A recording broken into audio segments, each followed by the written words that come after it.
So besides my computer being absolutely a jet engine as I try to speak, I'm going to be talking about a Baruuk build today. This build is going to allow us to have a lot of survivability and endurance during our endurance runs. I'm going to be going down how Baruuk works and how the mods affect the build. I'm also going to be talking about some arcanes you can use with this build, along with weapons. This is going to be a combo based build, so of course we are going to have a stat stick, which we are going to need to put gladiator mods on. Before I get into detail about any of this, I'm going to go ahead and show how Baruuk works. We're going to head over into his abilities tab. So his passive is of course his restraint meter, which allows us to create, or not so create, but diminish our bar and allows us to use our serene storm. Our first ability here is not too important, but allows us to dodge incoming projectiles while not attacking. This is not really a focus of the build, so I won't really be talking about this ability too much. Lull is an area of effectability which is actually going to put enemies to sleep and allows us to diminish our restraint meter. Desolate Hands is going to be very important for our survivability, as it's going to give us a huge amount of damage reduction. As you can see at the bottom there, it says 90.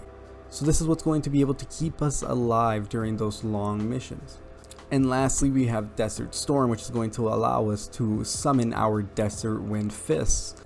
Alright, so now that we know how Baruuk works, let's actually take a look at his mods in his mods tab. Alright, so I'm actually going to be showing you guys my build here and actually what you can do to make it better on top of what it already is. As you guys can see on my aura slot, I have a corrosive projection mod. Something better of course would be growing power. Obviously, consequently, because of his extra ability strength when it procs. Moving on, we're going to have blind rage, rolling guard, transient fortitude, fleeting expertise, prime flow, stretch, intensify, and of course one of our class specific mods, reactive storm. Reactive storm makes it so that any enemy that we attack, our desert wind fists are going to match. So essentially what we're going to be doing is matching damage with them. So whatever their weakness is what we're going to be able to do damage to them for. Alright, now that we talked about the mods and what we have here, let's talk about some more mods that we can do to make this better. A couple of the mods that I would swap out in the build are probably rolling guard or intensify, or both.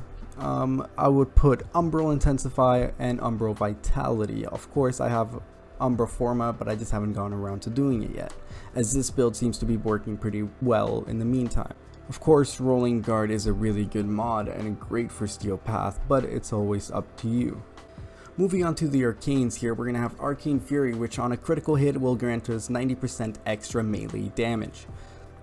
Moving down to Arcane Strike, it's going to give us 30% attack speed on a critical chance hit. Of course, attack speed is going to be everything on the Desert Winds, as we are using fists. It is a melee weapon. Moving on to the primary, as we won't really be using this as much, what we're actually going to want to use is not primary merciless, but we're going to use primary dexterity, which on a melee kill is going to grant us additional melee damage and can stack up to 6 times. For our secondary, I heavily recommend that we go with Cascadia Overcharge, as it's going to grant us 200% critical chance, or depending on the rank of your arcane of course. Moving on to the Vastlog, this is the weapon that I have chosen to be my quote stat stick. We are going to put a lot of the gladiator mods on this, so let's go ahead and take a look. So to get started, I chose High Noon as my stance mod, so we can shoot as fast as possible to build up that combo. We also have all 3 gladiator mods, which is going to grant us the gladiator combo multiplier since we have all 3 mods on. Now that we have the set of all 3, we're going to move on to the other mods, which is body count, shattering impact, quickening, drifting contact, true punishment. Of course, we're going to have shattering impact to be able to armor strip the enemy, body count for the combo duration, quickening for the attack speed and combo count chance, same for the combo duration and status chance, and of course additional combo count chance just to build it up as fast as possible. Moving on down to the Desert Wind, we're going to look at its upgrades. So we're going to go for pure viral damage here, so we're going to have Prime Fever here in the first mod slot, and then we're going to move on to Berserker Fury, of course, for more attack speed, because attack speed, you can't get enough of it in this build. Organ Shatter for critical damage, Prime Pressure for melee damage for more raw damage. I put on Collision Force on here. You can swap this out for any other mod. I slapped this on here because that's all I could really fit, to be honest. Of course, we're going to need one of the Gladiator mods on here. I recommend Gladiator Might. We're going to have Northwind to get that viral, and Sacrificial Steel for that critical chance. I recommend swapping Prime Pressure for Umbral Pressure, but that's up to you. Of course, I'm going to have a section of the video talking about some of the more difficult mods to get, such as the Reactive Storm for Baruch, and some of the Gladiator mods. I won't be talking about some of the other smaller mods, as Transient Fortitude is very commonly known, same as Growing Power. Alright, last but not least, this is not required, but of course, if you do have your focus schools farmed up, this is going to be excellent for you. We're going to go over here to our focus school, and we're actually going to select Nerimon. The reason we want to select this focus school is because we get Power Spike, which makes it so passively, just by having this focus school equipped, we're going to get melee combo counter now decays while out of combat by 5 every few seconds instead of depleting completely, which is going to keep us in that higher damage range for longer. The reason we want this is so we don't have to keep going out of our ability so much to be able to keep up our combo, henceforth keeping up our damage. Alright, so let's go ahead and put this to the test. So what I'm going to do first is I'm going to activate my Desolate Hands, and then I'm going to activate my Lull to build up my Desolate Bard. As you can see on the right hand side, it's eroding. So that means it's going down, so we are going to be able to use our Desert Wind ability. I recommend usually getting this at least below half before you use it, as it's going to be hard to keep building it if it's below or above that half mark. Alright, now that we have our Restraint build up, let's use our Vast Luck and build up our combo.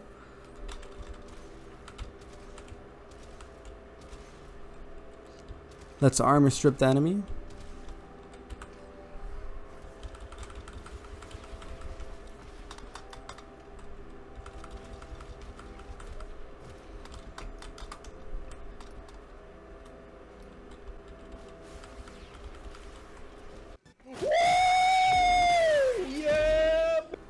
Yeah, as you can tell, this build is pretty devastating, and especially in endurance runs, especially with those enemies who are in the high hundreds and even thousands. This build offers a lot of great damage and survivability. Of course, assuming that survivability comes from our Desolate Hands, we're going to be wanting to be keeping up this ability 24/7, as if when this goes down, that means our shield and damage reduction goes down, which in turn means we're dead. Of course, this build is dependent on you, and you guys can modify and change this however you want. I just wanted to share my knowledge and maybe pass it on to somebody who didn't already know how to make a build or something like this. Alright, now I want to talk about where you actually get these mods. So for the Desert Strike for the Desert Wind, the way you get that mod is you reach max rank with New Loka. After you reach max rank with them, which would be rank 5, you will be able to trade and purchase this mod from them. Next is to the Gladiator mod set. So the way you get those is from Cetus bounties. These bounties are level 20 to 40 and 30 to 50, and every so often the rewards for the bounties will change, which will change the mods in the reward pool. So you can get a chance at getting all the mods in some of the Gladiator mods like Aegis and Might and Rush, but may be more common and easier to get in the mods like Vice and Finesse, as they are rare mods in the rewards pool. I hope this was useful, and I hope you guys enjoyed. If you guys are interested to seeing more videos like this, let me know. I will be making more guide type content in the future, so do let me know if you're interested in seeing something else, or even some platinum farming guides. Until next time, I'll see you guys in the next video. Peace.